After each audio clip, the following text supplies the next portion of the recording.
In today's video, we are going to be seeing more gameplay of the Kingdoms TCG. Stay tuned.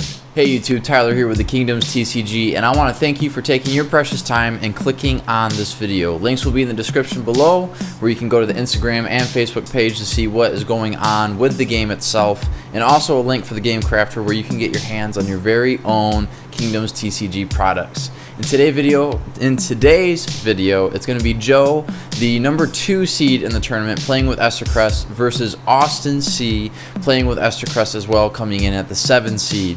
This is going to be our first match, seeing a Estercrest versus an Estercrest Kingdom, and I'm going to be curious to see what the match is going to look like. So with that, let's go ahead and jump right in and see who wins. So here we go for another gameplay video. In this match, we have Austin on the left side, playing with Estercrest, who's coming into the tournament as the 7 seed, and then we have Joe on the right side, who is at the 2nd seed in the tournament. So this is actually Joe's first match in the tournament. So for this match, actually, it's already kind of starting off to a surprise. Joe on the right has picked River of Knowledge as his first sacred. River of Knowledge allows you to look at the top 5 cards of your fortress and then put them back in the order that you want. And it's interesting though, because looking at all the matches that he played, this is the first time that he is picking this card as his first sacred. The first 3 matches that he had played during the pool play, he did pick a different sacred each and every single game. But River of Knowledge, I'll be curious to see if that works out to his benefit in being able to arrange the 5 cards in the order that he wants. Austin, playing with Estercrest as well, has kind of picked the typical Phase 1 card, Tanis' Dwelling Place, a excellent and powerful card to pick for a Phase 1 for sure. So we will see what happens, and it looks like in this match it is going to be Joe that is going first.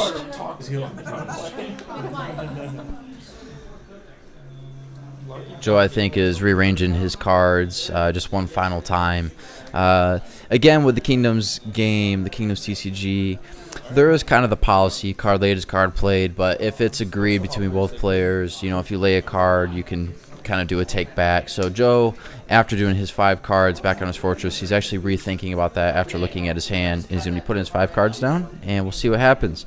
So Joe's going to be starting out with his turn 1 with a 4 token, which, you know, sometimes if you can just open up on that first turn that you're starting the match, that sometimes is just a good way to start. Sometimes, like I said in last week's gameplay video, sometimes you face that challenge of, do you play a token? So anyways, Joe also laying a secret down. Austin taking his turn, laying a 4 token as well.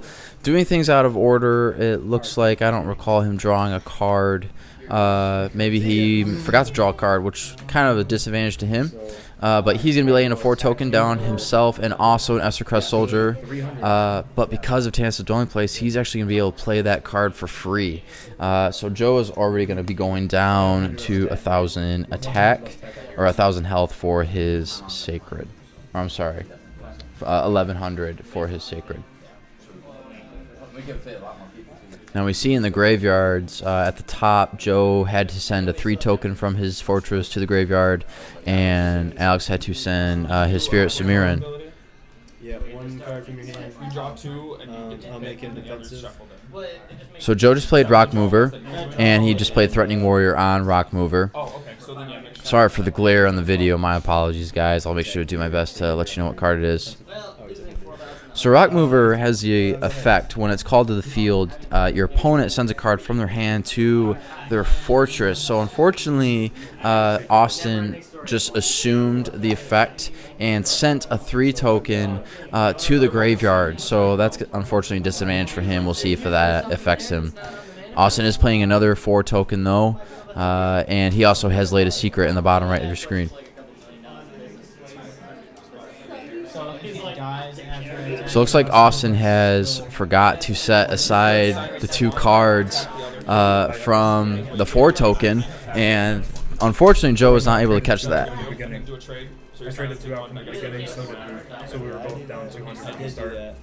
Austin is bringing an Outpost Tower though, so he did do that ability. He did find the card that he wanted. Now he's just shuffling the cards back into his fortress.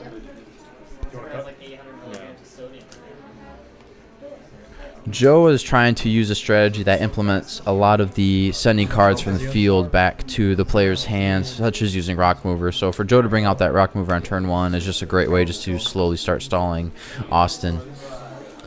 Austin is going to attack. He's going to trade the Outpost Tower for the Rock Mover because Rock Mover did have defensive because of that Threatening Warrior spell that he had played. And now it is Joe's turn. So Joe, comfortably sitting with 9 Magicka, is going to be playing another token. So right now, it's just kind of a matter of both players getting their Magicka bonus, Magicka levels set. Joe is sending Ymir to the graveyard, and hopefully, well, thankfully, with Estercrest abilities, he'll be able to get that card back potentially later in the game. Austin going to lay another secret, and then he's going to play Outpost Tower again. Such a great card, 300, 300, and then being able to look in the fortress at your top 2 cards and pick which card you want to keep. Such a great card. Don't know if the game is big enough yet to use the term, but I will. Definitely Outpost Tower is what you would find in a current meta deck so that way you can get to the cards that you need. Austin bringing out another Estercrest Soldier for free because of Tannis' Dwelling Place, and just a amazing card to bring out. 300, 300 with defensive, and now he just has a solid wall out on the field that Joe's going to have a time getting over. Joe's sitting at 600 health right now, and Austin is going to be swinging in for the Killing Blow, most likely. There'd be no sense unless that secret spell, depending on what secret spell, but being an Estercrest player, most likely a Earthquake, which would protect Joe's own defensive cards. Everybody has minus 100 attack. For what? Joe now revealing for his phase 2 a Tannis' Dwelling Place. So that's going to be awesome for him, being an Estercrest player himself. Austin C's battle cards will have 100 less attack, and now Joe's cards have always had 100 less attack as well because of Austin having his Tannis' Dwelling Place out. So now it's just a matter of who can use the ability of that Sacred the most, and who also can get to the cards that they need. I don't know what Joe or Austin have in their hands, but Joe just needs something to start picking away at some of his cards, but he doesn't want to bring out maybe a Mountain Yeti that's going to potentially get a secret used on it. Joe is going to bring a Rock Mover out, send one of those defensive guys back to the hand. Austin will be able to bring it out next turn, but anything just to get a card off the field, he'll do. It just is unfortunate, though, that Austin does have Tannis' Dwelling Place because, you know, he's going to be able to bring that out completely free. And now is a part of the video where I like to do a quick thing that I like to call Bible talk. And so if this isn't your thing, if this isn't something that interests you, or maybe it just completely turns you off, just hang tight. I'll only take a minute or 2 of your time, and then we'll jump right back into the gameplay video. As of late, I've been doing my morning devotions, meaning my time that I kind of spend in prayer and reading the Bible. I've been reading from 1 Kings and 2 Kings. And a story that I've been reading about a lot lately is 3 kings that follow each other, one after another, that are kings over the kingdom of Judah. And one thing that you find is a common theme amongst all 3 of these kings is that Scripture says that they all do what is right in the eyes of the Lord, but they still let high places of worship to fake gods still exist. And so you see that during their kingship, even though stuff still goes good, it's not as good as what it could be. And why I think that's relevant for us, especially for those that believe in Christianity, believe in God, is that you can technically still be doing what is right in the eyes of God, but you might still have things in your life that if you got rid of them, your life would just be that much better. You see, in the New Testament and even in the Old Testament, Scripture makes it quite clear that God, who is holy, desires for us to be holy as well. And what that means is getting rid of even the smallest of things that we think are really just trivial when we compare them to other things. But just like the kings in the book of 1 Kings, the kings of Judah, just like they had little things that they allowed to remain that impacted just how powerful their kingship could be. And just like it is for us, as we try to pursue this life that Christ wants us to live, we could be doing a great job. We could be doing an excellent job. But if we let these little things hinder us, they can limit the potential of what our life could be. That's all I got to say. Let's go ahead and jump right back into the gameplay video. Joe just brought out Chariot Riders, which is an excellent neutral card, great phase 2 card. 600, 600, or excuse me, 600, 500, phase 2, cost 5. Awesome neutral battle card for Joe to bring out. Definitely something that kind of sets him up good to start getting back at Austin. If I saw correctly, though, it looks like Austin has a legend in his hand. It is Austin's turn, so we're going to see what he's going to do. He does have quite a bit of Magicka. So Austin is going to be playing a legend, as he's going to be playing Gargath, or excuse me, Esbrook. Esbrook is the Estercrest legend. To play a legend, in case it hasn't been clarified, the way that you play it is you can send battle cards from the field to the graveyard to bring the cost down, and then you obviously have to use the rest of your Magicka to afford it. 13, 4, 8, 12. I traded a 5 cost.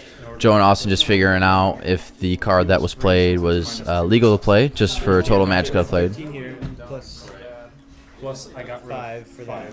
Because 18. Yes. And it costs 15, so that's just 3 that are just gone. This is free. So. Free. Gotcha. So because Esbrook was brought out, oh man, Austin just keeps piling it on. So Austin brought out Esbrook, which Esbrook's ability is you can bring 2 Estercrest battle cards from the graveyard that have defensive that cost 5 or less each to the field. He only had 1 Estercrest soldier in the graveyard. He then, because Joe rock moved, if you want to put it that way, put 1 in his hand. He free played that, and then Austin is just laying down the hammer, bringing Charlotte out. All those cards now have defensive, which is really just significant for Esbrook now. 400 to your sacred. They're both down. Man, so Austin's going to deal 400 damage to Joe, and then Austin easily using Esbrook to wipe out Chariot Riders. Now Joe is just struggling. He needs cards in his hand. Can't he do anything? You almost wonder if he's better off just trying to put down a scrap card and try to stall, or what do you do at this point?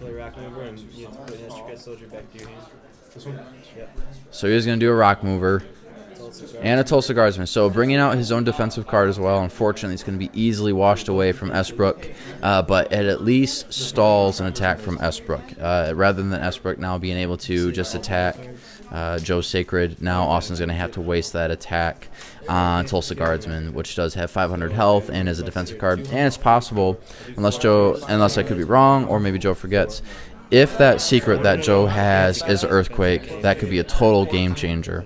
Because it is possible when you're getting in the motions of the game that you can forget what your opponent has laid out on the field.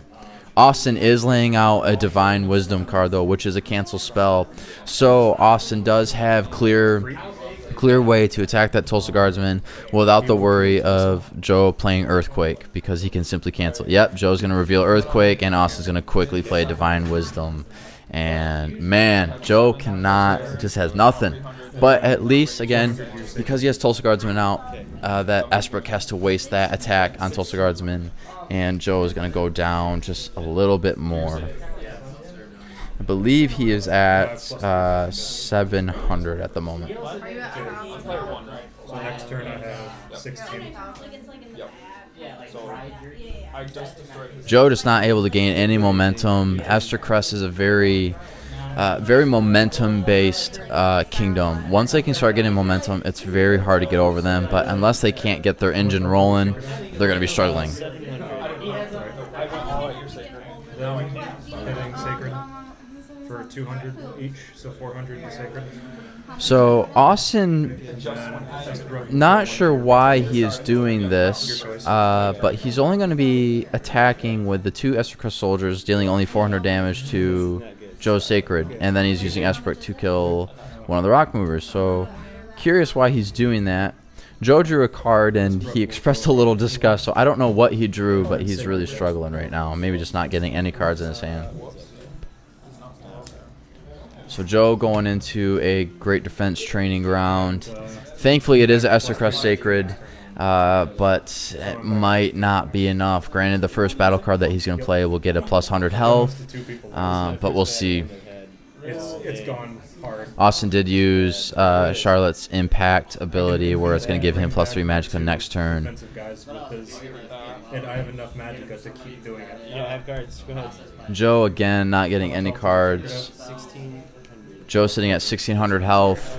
Yeah, And that's game. Man, that stinks. But anyways, I hope you guys enjoyed the game, and thanks for watching. Appreciate it. Wow, that's bad. Sacred 2 and 3 on those. Yeah, that was rough. I had out everything that I could. I couldn't even play cards. Like, I had those two. Yeah, that's the game. I want to thank you YouTube for clicking on this video, and I hope you enjoyed watching the content of today's video. It was kind of an unfortunate match, especially for the number 2 seed Joe coming in and really ultimately just deck failing. Actually, while I was editing the video earlier today and yesterday, I texted him saying, man, that must have stunk. And what happened was he actually he had organized his whole deck to see what cards he had, and then he did not shuffle properly going into it, which resulted in him getting that hand of 3 2 tokens, which at the end of the day served no purpose. But I hope in watching the gameplay videos you guys are able to see some strategies while playing with the Kingdom of Estercrest, seeing what their strengths and weaknesses are, and also when it comes to picking the sacreds, what sacreds are good to pick and what phase it's good to put them in. With that, I hope you guys have a good rest of your day, evening, or night whenever you're watching this video, and thanks for watching.